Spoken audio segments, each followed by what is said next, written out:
Hey there, Jared Linder from the Diabetes Revolution. We're back with more insights from Dr. Robert Lustage's book, Metabolical.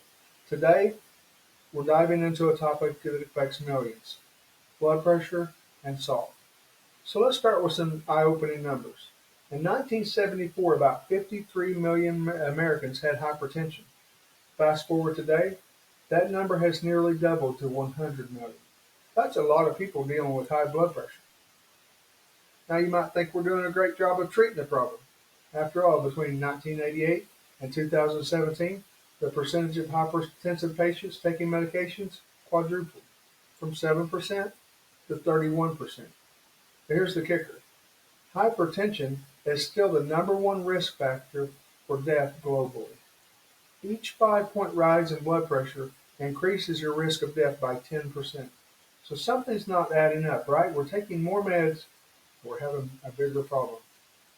So here's where it gets interesting. Dr. Lustige points out that many people are being treated for mild hypertension, and he describes that as a systolic blood pressure of 140 to 160 or a diastolic blood pressure of 90 to 110. But get this, these patients show no benefit from blood pressure reduction in terms of cardiovascular disease, stroke, and death. We're fixing numbers, not patients. So now let's talk a little bit about salt. We've been told for years to cut down on salt to lower blood pressure. The current recommendation is about 2.3 grams of salt per day, or even less if you have hypertension. But most people consume almost 7 grams a day. Now here's the mind blower. Our ancestors, before refrigeration, consumed over 15 grams of salt a day. They needed it to preserve food. So why didn't it hurt them?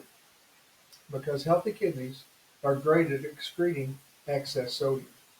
The real problem is insulin resistance, and that can inhibit this process. So here's the real shocker. Sugar, which we haven't been told about, might be a bigger culprit in raising blood pressure than salt. Sugar restriction can rapidly reduce both systolic and diastolic blood pressure, as long as you don't have pre-existing kidney disease. So what's the takeaway? Cutting out processed food automatically lowers both your salt and your sugar intake. This simple step might be more effective in managing blood pressure than medications for many people.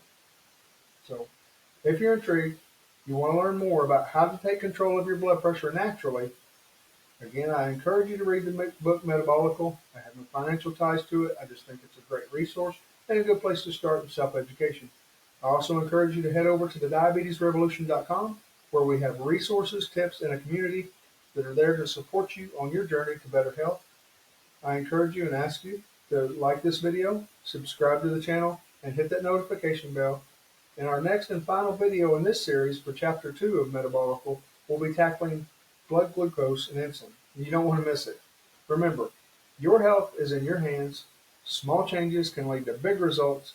I'm Jared Linder, and I'll see you in the next video. I encourage you to stay healthy, stay informed, and keep revolutionizing your approach to health.